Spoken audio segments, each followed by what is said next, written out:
La cultura toscana pronto se convirtió en el modelo de todos los estados del norte italiano. Venecia también se convirtió en un centro de la cultura del Renacimiento, especialmente en el campo de la arquitectura, en el 1378. El papado había vuelto a Roma. La gran transformación comenzó bajo el papado de Nicolás V. Fin del Renacimiento italiano. El fin del Renacimiento resulta tan impreciso como su inicio, de la llegada al poder en Florencia del austero monje Girolamo Savonarola en 1497. Marca el fin del florecimiento de la ciudad.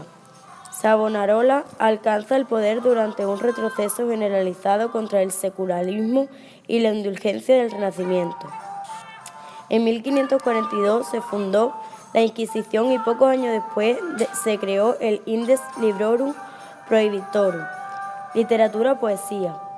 La literatura italiana en el siglo XIII ayudó a establecer el escenario del Renacimiento. Alrededor de 1250 se produjo un cambio importante en la poesía italiana, cuando el dolce stil novo enfatizó el amor platónico en lugar del amor.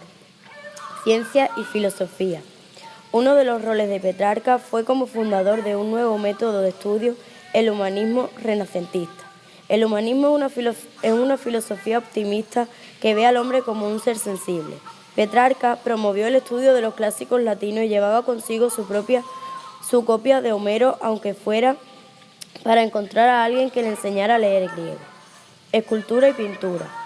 En pintura, el falso amanecer del realismo de Giotto, sus figuras tridimensionales ocupando un espacio racional y su interés en expresar la personalidad individual en lugar de los modelos góticos tardíos.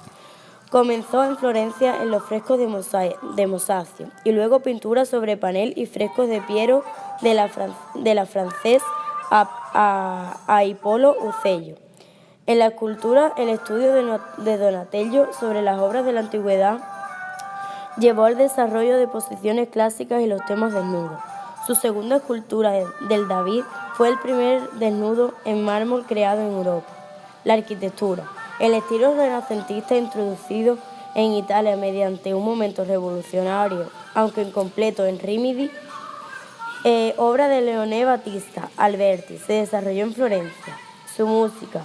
Las formas principales fueron el madrigal del Trecento, la música de Cassia y la balada. En general, el estilo de música del periodo es a veces etiquetado como Ars Nova italiano. Características del humanismo del Renacimiento, Renacimiento y la Edad Media. La primera dificultad que se plantea al hablar de Renacimiento es la de señalar con precisión sus límites con respecto a la Edad Media.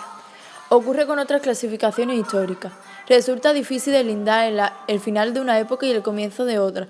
Dependiendo de los historiadores y de los lugares y factores que se tienen en consideración, podemos considerar que el Renacimiento se desarrolla en los siglos XV y XVI, haciendo avanzar y retroceder sus orígenes a lo largo del siglo XV. En función de las consideraciones que hayamos tenido en cuenta y alargando su final hasta bien entrado el siglo XVII, lo que supone un margen de imprecisión importante.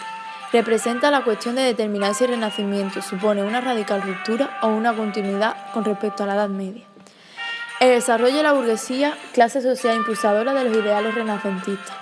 Comienza en la Edad Media y va asociada al desarrollo del individualismo. La penetración de la filosofía griega en Occidente se había realizado ya a través de las escuelas de traductor a lo largo de la Edad Media, especialmente durante el siglo XIII, lo que supone un despertar medieval, de retorno a los clásicos, que será otra de las características claves del Renacimiento.